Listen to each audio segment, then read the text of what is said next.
Right, we are live on YouTube. So, right, good evening, everybody, and welcome to tonight's session where we are joined by Chris Bradbury, our drone support officer, who's going to take us through various settings on the cameras on our drones. So, over to you, Chris. Well, I'll just shut this up to start with. Don't panic, everybody. I'm not going to do death by PowerPoint. Hopefully you can see my name on the screen with a couple of logos. Yep, that's fair. Yep. So camera settings, what, why, and when essentially is what I wanted to talk to everybody about. The perfect photo is kind of like a balance between exposure of ISO, shutter speed, aperture, and all the various different settings. And when I try and explain it to people, because you've got all these different foreign words, it can sometimes get a little bit confusing. So when someone says to me, you know, what makes the perfect image? I always say, imagine a sponge is your perfect image, okay? The sponge can absorb water. So let's assume for the moment that light is water. To make the perfect photo, we want to get a sponge and we're going to saturate it perfectly, which means there's no dry spots.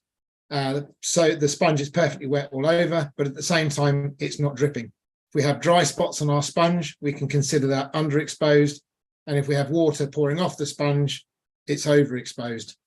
So the reason for doing it as water will start to make sense in a second, hopefully. But when we're looking at putting water into our sponge, there's 3 core ways of doing it. So in terms of getting the perfect saturation, we can drip water on very slowly, or we can splash it with a bucket very quickly. And that is aperture. You can drip water for a very small hole, a high aperture, or you can pour it in quickly for a big hole, which is a low aperture. So that's basically one way of putting water onto the sponge. The other one is we can drip it in for a short period of time, or we can repeatedly drip in over a longer period of time, and that is shutter speed. So you can have the water come in over a short space of time, or you can have it come in over a long space of time. There's then different types of sponges. Some sponges will absorb water better than others, and that is the ISO. ISO is essentially the camera's sensitivity to light.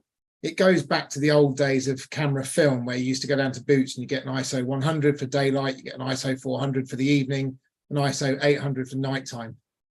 Digital works a little bit different. It is the same concept, but it does pixel sharing and pixel mixing, which is something slightly different to the sensitivity. At the end of the day, you're not changing the sensor, you're just changing how the sensor's functioning. So what I'm going to do now is switch over to a live camera. So I'm going to stop sharing this one, and hopefully we will go into switch cameras. Hopefully where my screen is, there we go, and then turn off the blurred background. And ideally, hopefully, is there a way of making my screen the full screen, as it were? It should be for everybody. I've set attendee view to speaker view, so everybody should be just seeing whoever's speaking. Excellent. So if I keep yakking, it'll keep me in the middle of the screen. So up there on the screen, I have one of my racing drones with a GoPro on it, and I've put my little 3D printed octopus on the top. And in the background, about 3 meters away, are some of the commercial rigs that we take out. Now, when it comes to editing a photo, like I say, there's 3 things we can adjust. And the first one here is basically aperture. If we drop to a lower aperture, it will make things brighter. And if we go to a higher aperture, it makes things darker. The reason for that is we're changing the size of the hole. So we've got a smaller hole, letting less light in when we're on a tight aperture like this. And we've got a much bigger hole, letting more light in when you're on a wider aperture. We can then balance that with the other settings. So if we're sitting there and we want a low aperture and it's too dark, there's a couple of things we could do where, for example, we could take the shutter speed and drop it right down, or we could take the ISO and bring it right up. Now, what I want you to look at in here in the background, if you look at the stuff in the background behind the octopus, it's all in focus. The racing drone is in focus, the background's in focus. This is what we call depth of field. When we use a shutter for aperture, the smaller apertures create a deeper depth of field where you can have more range of the image in focus from foreground to background, which is great for landscapes. If I now take that aperture and drop it right down, so we'll make this overexposed for a second, but what we'll do is we'll bring the shutter speed back up. we can see that we can keep the foreground there in focus, the octopus and the drone, but the background is now blown out and blurry. So that is essentially the opposite, which is a shallow depth of field, which is quite often used by wedding photographers for portrait images and so on. The difference when you get to a drone is the drone is normally 300-400 feet in the air, 200 feet in the air. So nearly everything is 200 feet away. So this doesn't make too much difference until you start taking really wide landscape shots.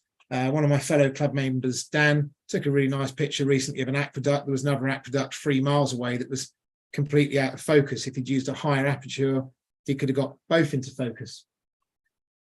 When it comes to ISO, if I now drop the ISO right down, which is the sensitivity to light, that there is a setting of 400 ISO, which is the standard for this camera. There are other things you can do, such as bringing more light into the equation. So when you're thinking about what you're shooting and what settings you want, it's all about what light is available and what style of image you want to capture.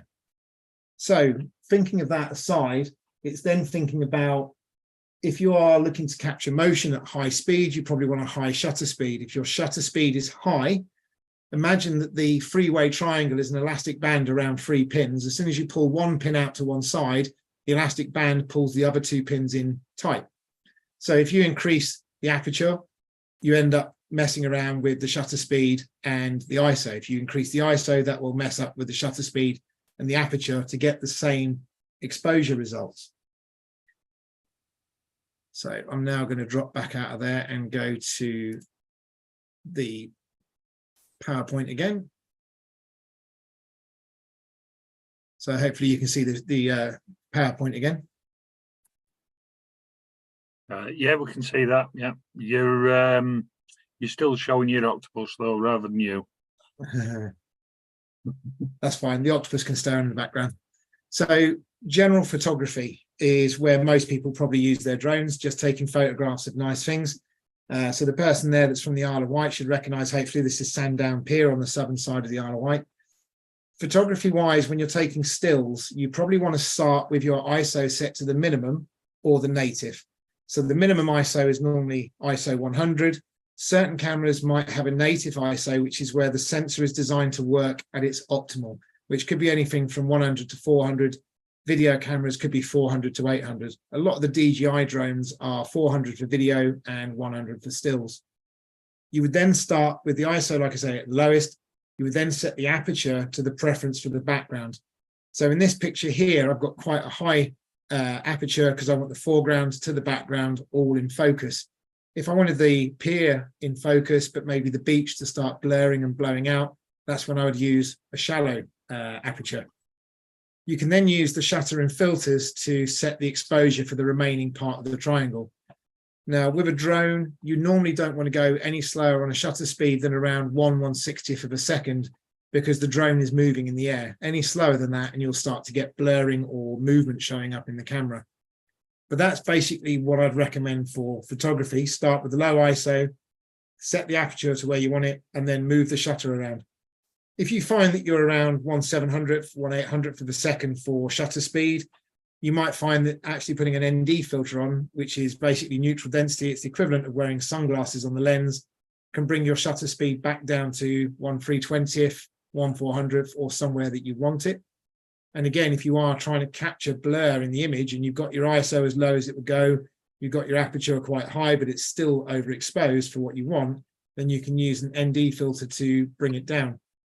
The other type of filter that we use quite a lot in photography would be a polarizing filter, which can take the reflection off the water. So in this example here, we're facing north, so we've got a bit of a sunset. I think this is actually a sunrise, to be fair, going on. So in terms of which direction the sun's going, which direction the light's going, you can get reflections off water. So again, around the pier there, if I go back up a shot, around the top of the pier, we can see quite a lot of shine on the water. A polarizing filter would have got rid of that for me. You then got filming. Can I just butt in, Chris, quickly? Yeah. The polarizing filter, these are the ones that you have to adjust for each angle, isn't it? Some of them are just set for reflection. Some of them you rotate to get them how you want it. Right. So yeah, there's different types. So effectively, you've got to fly up, have a look, And if it's not how you want it, come back, adjust it and go up and have a look again. Yeah, most of the drone ones aren't rotatable, so they're static. It tends to be more SLRs that have the rotating ones. Right, good stuff. So yeah, then moving on to filming settings. Filming is very different to photography. You're actually trying to capture motion rather than static. So what you're trying to potentially look is the cinematic look, as a lot of people say, is where you're trying to replicate what the human eye sees, which is where you can see blur when you move your hand in front of your own face, for example. So what you would do with filming is, again, you'd set your ISO to the native, because that will always be the best for filming. So for most of the DJI drones, if you take the Mavic 3 Cine, for example, the ISO, I believe, is 400 or 800, not 100. So you're looking to find the native. You would then set the shutter speed to 180 degrees of the frame rate. So if you're running 25 frames a second, you're looking to run 1/50th of a shutter speed. If you're running 30 frames a second, you're looking to run 1/60th of a shutter speed. That's what will give you what the human eye sees. The 180 degrees goes back, 100 years to the early days of cinema, where you had a rotating disc in front of the lens, and 180 degrees meant that half the disc was there and half the disc was missing. So as it rotated, it was exposed for half the time. The benefit of doing that is you will catch natural motion. So once you've set the ISO and the shutter speed, you then use your aperture to adjust for the light settings, essentially. So if you set your shutter speed to, on a video in sunlight, for example, and let's say you're running 30 frames a second, so you've got 1/60th of a shutter speed. When you're in daylight, you'll probably find that's massively overexposed. So that's where you'd either take your aperture up to, say, f11 to f16 to try and close that small hole down. And if that's not enough, then you might want to put an ND filter on. If you want a wide aperture to get the blurry background, that's when you'd put an even stronger ND filter on. So ND filters come in steps. So you start at sort of ND8, then ND16, 32, 64. And essentially that's one stop of light, 3 stops, 6 stops, 10 stops. And the more you go up, the more it goes. From general filming, you've then got photographing at night. So this was actually our swarm show over the Isle of Wight 2 weeks ago. You would set the shutter for the photo or video, depending on what you're doing. So if you're taking photographs, you might set the shutter speed as slow as you can and still hold it. So as I mentioned earlier, 1/160th of a second is about as slow as a drone or a human hand can hold a camera still without getting motion blur. Whereas video, you actually probably want the motion blur and you want it to look real, so you go back to the normal shutter speed for videos. You would then set the aperture again to the preference for the background. So if you want a blurry background, you set it low. If you want the background in focus, you set it high. And then you use the ISO to adjust and set the exposure. So again, in this situation here, shooting at night, setting the shutter speed there for a photo, probably about 1/60th of a second, aperture down at 2.8, and the ISO has probably gone all the way up to about 6,400 or 12,800 to get the image that I want exposed the way I want it. Long exposure is another good thing for doing at night. So this is the swarm in the Isle of Wight landing, and that's 500 drones coming back into formation. When you do long exposure, it's a little bit different to normal night photography because you actually set the shutter for the desired duration to capture the motion that you want. So in this case here, the shutter is set to 15 seconds. If you set normal photography to 15 seconds, it's going to massively overexpose. So you can then bring the ISO down to minimum or native. So it's the least sensitive to light so that it's going to take longer to expose. You would then set the aperture to quite a high number, somewhere around f811 in the middle, trying to, again, slow the light coming down so that it doesn't overexpose.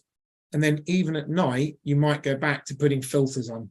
So you might put a filter on that says, an N8, for example, just to try and slow the light coming down so that you don't overexpose the whole thing. Before we go on to questions, I've got a way of showing you how all this works on a drone. So I'm just going to turn that on and log in. So I'm going to stop that share. I'm going to go to a different share for a second now. Just while you're doing that, yeah, I always get this the wrong way around. For aperture setting, the f-stop number, the higher the number is, the smaller the aperture. Is that correct? Yes. So think of 1 is fully open, no aperture in front of it whatsoever, and 22 is smaller and smaller and smaller. Okay, cool. So it won't be 2 seconds. All right. Come back to Zoom.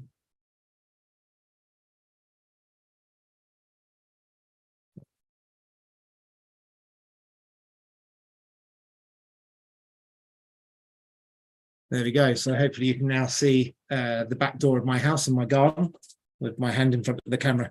So this is connected to a DJI Air 2S. And down the bottom corner here, we have storage, format, EV, and the word auto. The key thing here is auto will get you a general photograph. Quite often when I'm doing photography, I might start with auto and it will give me a baseline of to where I want to start. So I might take a quick photograph and it will say to me that the image was taken at ISO 400, shutter speed 200, and it gives me something to work from so I'm not completely guessing. Please check it on the map. If we press auto, it gets rid of the auto mode and we go into pro mode. We've now got the fact that down the bottom here it says JNR, so it's taking a JPEG. I've got space for 1400 photos apparently, which is lovely. Shutter speed is currently set to 1/160th. The aperture is set to 2.8. Ratio 16:9. White balance, ISO, and this is exposure compensation. If we just go through a few of these settings very quickly by selecting the box here and bringing this up, JPEG will just give you a edited image as best as the camera can do it. So think of it like the old days. You take a photograph on a negative camera, take it to Boots expose it and send it back to you. The JPEG is that. It's the exposed, fully sorted out image. The benefit of shooting RAW, if you've got access to anything like Lightroom or Photoshop, is you can go back in and fine tune the settings a bit more after the event. So consider RAW the equivalent of a digital negative. 3:2, 16:9 just changes the ratio. If I drop to 3:2, you might see it on screen, you might not, but there's a little black border down both sides now. So 16:9 is more of a wide screen. No right or wrong to that. It's purely personal preference. The white balance up the top here, 5300 Kelvin. Essentially, white balance relates to the angle of the sun. So when the light is coming through the atmosphere at different times of day, we get a different reflection index from infrared down to ultraviolet. The best way of thinking about it is the higher number is normally bright sunny conditions, the lower number is dark light conditions. So somewhere on a bright sunny day, this 5300 would probably be somewhere in the region of 6,500. 5300 would be a cloudy day. 4500 would be a dark cloudy day. 3500 you're starting to get into nighttime conditions. You can always hit auto to get a rough guess. So there you go, it's just dropped in at 4600. But if we look at the trees in the background here, we can move this number up and down. And the higher the number is, essentially the warmer the background will become in terms of like being, you can see it's starting to get a bit yellow. And the colder it goes, as in the lower numbers, it will start to be blue in the background. So if you're taking your images and they're coming out very blue looking, a bit like my webcam at the moment with the blue, there we go. So if you're taking images and they're looking like this, it's very blue, it's because your Kelvin is too cold. And likewise, if it's too orange, it's essentially too hot. So I'll pop that back on auto. It's very slow reaction.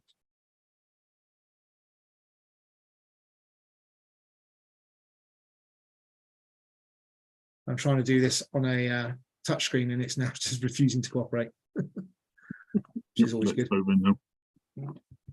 Sorry, Andy? So your pointer's moving again. It's frozen for a while.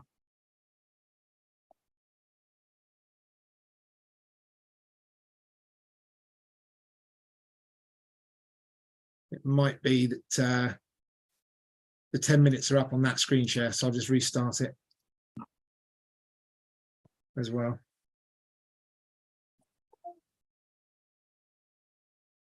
I love tech problems when you're trying to do something live. Oh, sure. That's the joys of live TV and live broadcasting, I suppose. Yeah, the my controller's just frozen. So we're going to do a hard reboot on it. Show me a second or so. I'm doing the good old-fashioned IT tech support and turning it off and on again. While you're doing that, Michael Jeffries has asked a question. I think I know the answer to this one. He's asking, what is the J+R image format? The J and R, so J is JPEG and R is RAW. Yeah, when you take the picture, Michael, I've got the Mini 2 and the Mavic 3. If you've got it set for J+R, you get two images stored on the SD card. So you get one image, which is the JPEG, and the other is the RAW image, which you need programs like Lightroom or Photoshop to be able to open, so you can then manipulate them further. So it's two separate image formats you get saved. If you just set JPEG, it will only save the JPEG file.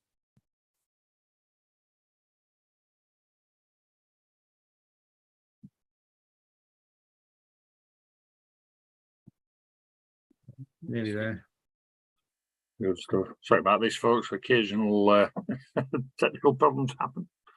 Darren Wood suggesting the 13 amp fix. I'm assuming that means turn it off and back on again. There we go. We're back in. So hopefully you can see the drone screen again. Yeah.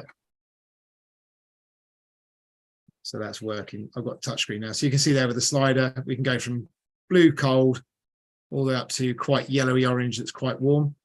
So 10,000 Kelvin. The auto gave me a suggestion of around 4,600, but fairly close to it. So yeah, you've got JPEG or JPEG and RAW down there. Then with the iris at the bottom right-hand corner, this is where you can then start to move stuff around. So the camera's quite still at the moment on my desk. So we got 1/160th. If we were to drop this right down, you can see that the image starts to expose. The issue when you're flying at speeds of say 1/130th of a second or slower and stuff like this, you're going to start to get blur in the image because it's just the drone's moving. So you tend to want to be, and again, you could use auto to give me a suggestion. So auto suggesting 1/40th. I don't think so. So we'll turn the auto off. We'll select it to a speed that I know the drone would work at in the air, which would be about 1/160th. That's showing me underneath -1.7. So it's showing me that the image is underexposed, which I would agree with. So what I could do here, because I haven't got the ability to change my aperture, is I could bring the ISO up. The ISO is that sponge. It's that level of sort of acceptability to light, as it were. And you can see there now that the meter reading at the bottom has gone to 0. If we were to overexpose it and go up to 3200, you can see now that we've got a +1.3 showing that we are overexposed. If we were on a really bright sunny day like this, and we were at 32, we were at 100 on the ISO and it was overexposed, we could increase the shutter speed to make it darker and bring it down. So on a bright sunny day, you might find that for a stills there, you're at 1/500th of a second. Ignore the ISO, imagine that's 100 because it's a really hot sunny day. So that's basically what you're looking to do, is to find the balance between the two. The lower the ISO number is, the better the quality is going to be. The issue becomes when it's quite dark that you start to get noise if the ISO is too high. So again, with my webcam on that's up there, when that's looking into a dark area, you'll start to get speckling in the black, where the video just looks grainy and washed out. So low ISO between 1 to 800 is always best, and then use shutter speed. You've then got the video settings. So that was photography. So again, now coming into video and bringing up the settings on the screen here. We've got 400 for an ISO, which is the base rating. If I'm shooting here now at 1/50th of a second, which would be double my shutter speed. So if I look on the left-hand side here, you can see we're shooting 5.4K, 25 frames a second in D-Log. I'll come back to D-Log in a minute. But 5.4K, 25 frames a second. So because I'm doing 25 frames a second, I've done a shutter speed of 1/50th. That will give me that natural motion blur. If I wanted to darken this up, I could go to a shutter speed of 100 there, or 1/120. The issue you'll get there is you'll start to get a bit of a stop motion animation effect going on with the movement. Rather than it being smooth and looking like you'd get from the human eye with blurring, you'll start to get stops and steps as things start to move in a jagged jugged format. So the 180 degrees is always the best way of doing that one. So I could drop my ISO down to 100, which brings me back to 0. That's where I want to be. But knowing that the native ISO for this camera is 400 and I'm overexposing, the best thing for me to do here for the video is to put a ND filter on. And I'd probably here, knowing that I'm 1.7 over, which is 1.5 steps, I would start at an ND 8 or possibly an ND 16. If I was looking at this and it's showing me that I'm 2.7 or 3 stops over, that's when I'd probably end up needing an ND 32 for 3 stops or even an ND 64. So quite often when you look at the ND filters in the box, they'll actually have a number on it that says ND 32, which is the neutral density measurement, but then it might say underneath on one side of it, equivalent to 1 stop, 2 stops, 3 stops. So 1 stop would be doubling of the shutter speed, so 150 to 100, that's 1 stop, or doubling of the ISO, 400 to 800, that's 1 stop. Halving it, 400 to 200, that's 1 stop, 200 to 100. So every time you halve something or double something is essentially 1 stop. That's pretty much where we're at. The other useful things that we've got in here, if you are into video editing, D-Log is enabling your drone to essentially store more data per pixel by compressing the color ratio. So another thing that comes into camera quality quite a lot is the number of stops, the dynamic range that a camera can take. So from a black of blacks to the white of whites. So looking out of my window here through the back of my office, we can see that the door frame is actually quite well exposed, but outside is essentially far too bright. If we were to expose properly for outside, then inside becomes too dark. And that's what dynamic range is. You're trying to capture from very dark to very bright. So if you imagine pitch black as being 0 and the brightest white you can imagine as being 20, most cameras can only capture 10 to 12 steps from that. So if you're exposing for the 0 black, anything from 13 white and above or grey and above will start to blow out. And if you're exposing for the white, which in this case would be the outside, anything below about 7 or 8 of the greys down towards black will just disappear as underexposed. So when you shoot D-Log, you essentially compress the image, and when your camera can normally take 10 steps, it can probably take 12 or 13 steps. The downside is you then have to edit that to get rid of this kind of mushy grey feeling to it. If I select normal color mode there, you can see that the bushes outside become green as opposed to being quite grey and washed out. Yeah, you've then got HLD, which is kind of a dynamic range. What you might be able to see though is that these handles here that are copper, they've gone quite green, and that's because DJI is oversampling the color and it's grabbing color from outside and mixing it with color from inside. So I'm not a big fan of HLG.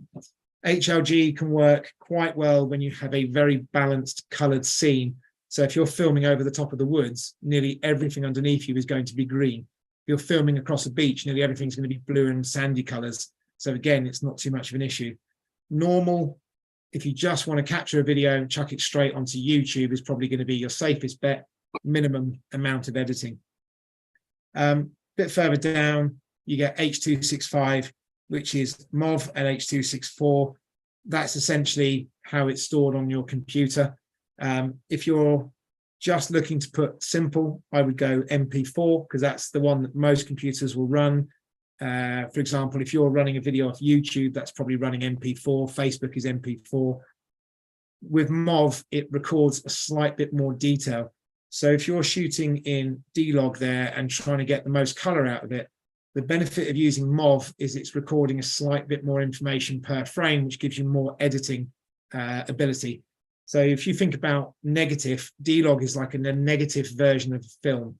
So when you bring it into things like Premiere Pro, you've got more information per frame to start with. So when you start adding color, taking color away and trying to manipulate the image, it doesn't fall apart as quickly.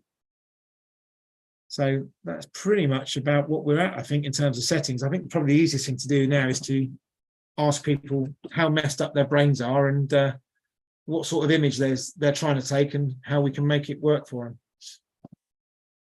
Okay, thanks, Chris. There are a couple of questions in the Q&A, and there's one being added just now into the chat. from which has disappeared. There we go. From Roger Tomkinson's asking, would D-log be good for sunset, sunrise? Yeah, definitely. So sunrise and sunset, it's the golden hour, we call it. Basically 1 hour, you've got a 1 hour window in the morning and about an hour window in the afternoon, with about 30 minutes in the middle of it being the ultimate conditions. So if I go back to one of the images I had on my computer, there we are. I'll just bring this image up. There we are. Let's screen share. So that image there that you can see on the screen, that was shot in the golden hour, essentially. This was sunrise at about 3:30 in the morning after finishing doing the drone show at the Isle of Wight. The benefit of doing log in something like this is when you look down here at the base of the pier, you've got some very strong blacks in the shadows.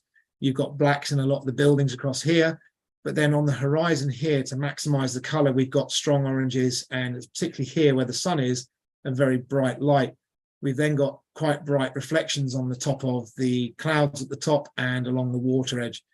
If you shoot normal, you will get a fairly nice image from DJI, but if you shoot with D-log, you get more color gradients and more brights to darks. You get a bigger range of colors that you can then edit and post.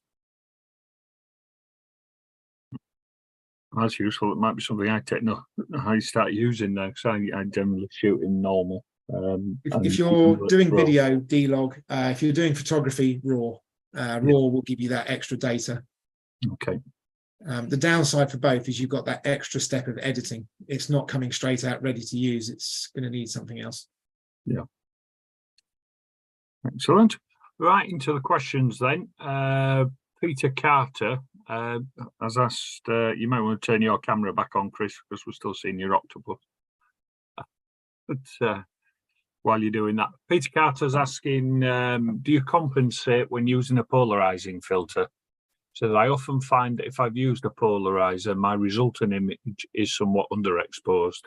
This is with the manual setting on the camera. So the polarizing filters, some of them can be a bit tinted, some of them can be fairly plain. So it does depend on the filter. Some filters won't make too much difference. Most of the time, polarizing filters will have an element of neutral density to them as well at the same time. So it might be like an N8 or an N16, at which point you are essentially putting sunglasses in front of the camera. So you do need to either reduce your shutter speed so that the camera's open for longer, letting more water get to the sponge, or you increase the aperture if you've got the availability, again, letting more water get to the sponge. Quite like that idea of using the water and the sponge to give you the, it works, does that? Okay, so that's Peter's question. We have another one from Peter Cox. Now, he says all these settings says in the old days. Not quite sure what he means, I think he perhaps means it's the same as in the old days, a Nikon or the like. Camera settings haven't changed in 100 years. We're still using the same terminology and language. Yeah, it's the same as on the SLR, but certainly on my drone settings are the same for the camera as they are on the SLR that I have. Essentially, he does ask, what cameras are you using? So the little drone that I was connected to there was a DJI Air 2S, but I use everything drone wise from DJI Minis up to M600s, M300s, M30s. There's all sorts of commercial drones. The one that was plugged in, looking at the little octopus on the drone, is a Canon 5D Mark IV. But then cinematography, I use everything from naked GoPros, where we've stripped them down, taken all the batteries and the screens off to make them as light as possible, all the way up to Canon C500 Mark II, which is about a £40,000 camera. And pretty much everything in between. Right. Fair enough. Good answers. That's actually all the questions. Has anybody else got any questions? If you want to verbalise your question, if you raise your hand, I'll bring you in so you can speak. One thing I would say as well, there was a question about LUTs. With most of the DJI drones that have LUTs, if you go onto the DJI page for the drone that you've bought, essentially, and look at the downloads, you will probably find something called a LUT. which you can download for Premiere Pro and various other video editing software. A LUT is essentially a lookup table. And what it does is, having compressed the image to get more dynamic range, it then uncompresses it and brings all your color back using the same formula in reverse, if that makes sense. So rather than trying to manually go into Premiere Pro and manipulate everything from scratch, you can bring the LUT in, put the LUT on top of the file, and 90% of your editing will be done, which is a good speed up. I think that needs a session in Premiere Next Pro week. to go through Next that. one. Yeah. Okay. Question from Nigel Castle. What causes the jello effect you get sometimes? Is that where you got ripples across the screen? I'm assuming that's what he means. Yeah. I think I've seen it referred to that. Yeah, sort of wobbly picture. Yeah, normally that is just vibration not being dampened out from your drone, essentially. The little racing drone that I had up on the top here, we use TPU to mount the GoPros rather than the standard plastic GoPro mounts, because that helps isolate the vibration of the drone. Your motors on your drone are spinning, they're vibrating, they're oscillating, they're constantly adjusting for speed to try and keep the drone balanced. So you are putting, a bit of a shake into every part of the drone, essentially. So over the years, from when we started with drones and cameras, I'm sure 10, 12 years ago, we were using things like cable ties to make vibration mounts. Then we started using foam. Then we started using motors, brushless motors, servos. But if you ever pick up the front of a DJI drone and hold the camera, you can actually see that the whole thing can wobble around and move. Obviously, don't pull on it too hard and pull your camera off. But essentially, you're trying to get rid of that vibration. So if you're getting waves across the drone, there's a couple of things you can check, because you're essentially getting vibration onto your image. First thing I would check, propellers. If your propellers are chipped, damaged, twisted, or warped, that's the quickest way to put excessive vibration in. Then check the motor mounts and see if any of the motor screws are loose, or if any of them have you sometimes have a little bit of rubber underneath the motor that's mounted, so that might be squished too tight, it might not be squished enough. So just make sure your motors are mounted properly, and then look through the airframe itself, the arms of the drone. Are they secure? Are they attached properly? Because again, any looseness is going to amplify any vibration. And then it's the camera mount itself, is that secured properly, and that kind of thing. So if you're getting jello, unfortunately, it's normally a vibration issue, and it's witch hunting to find that vibration. So it's sort of vibrations more than the gimbal can cope with. Yeah, it's normally frequency of vibration. So if you've got a high pitch frequency, it might be getting through a low frequency dampener. If you've got a low frequency vibration from a bent prop, that will get through a high frequency dampener. So it's finding out what's causing it. And it's normally, especially with DJI drones, where you tend to be landing them in the grass and things like that, you've got a little bit of dirt on one of the propellers where you've shaved the grass when you landed, or you clipped the mud and you've got something on the propeller or a bit of damage on the propeller, and that's just basically amplifying the problem from the start. Okay. Question from Darren Wood. You have a set number of settings you use for each situation and then tweak from there? Not really. I have over the years built a lot of experience in terms of certain things that I will aim to go to, if that makes sense. So if I take the Canon C70 that we film 24 hours in A&E and emergency with as a series, when we were doing night filming with Canon cameras, the autofocus doesn't work.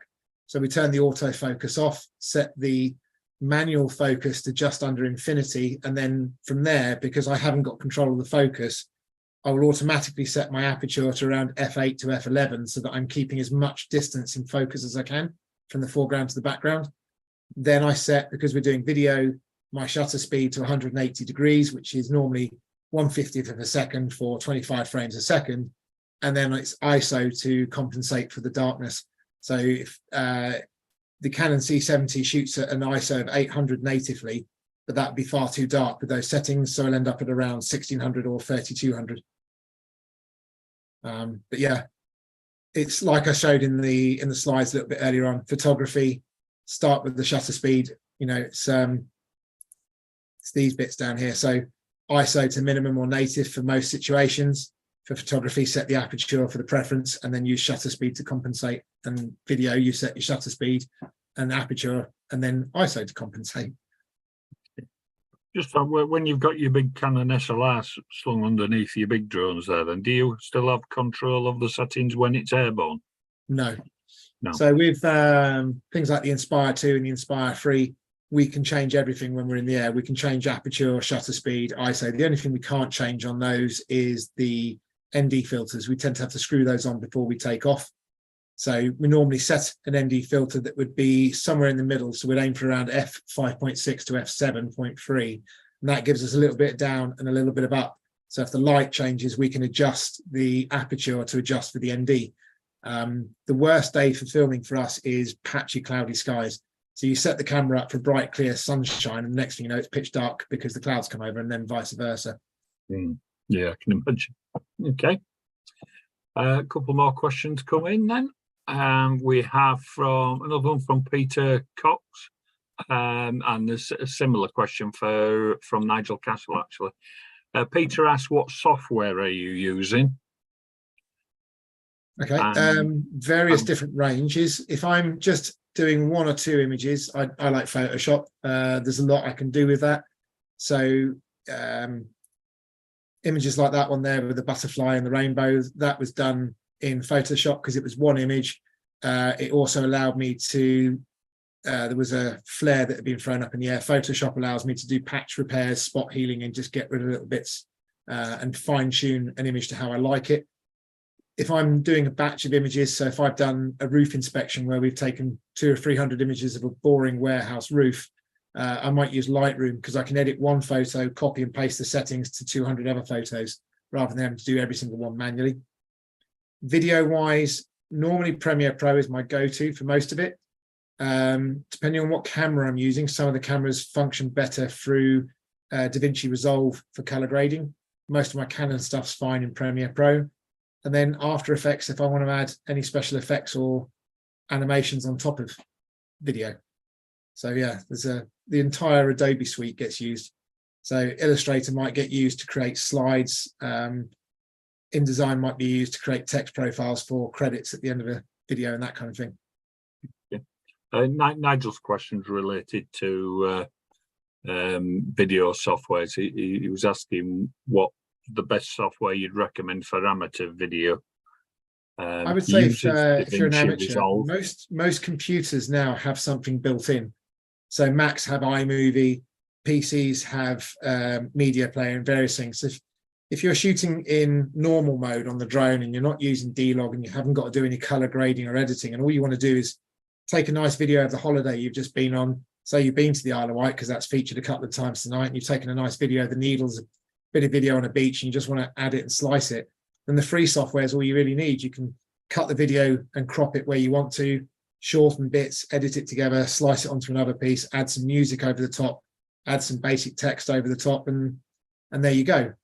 It's only when you really start doing things, for example, I did the video for the BMFA, the centenary video.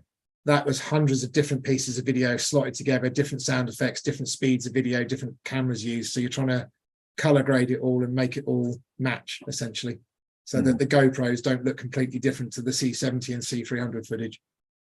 Right, and what did you use for that? Was that Premiere Pro? I used Premiere Pro for the BMFA video, yeah. Apart from at the beginning, you've got the animation of the BMFA logo being created. That was done in After Effects. And then some of the slides were created in Illustrator to add on top.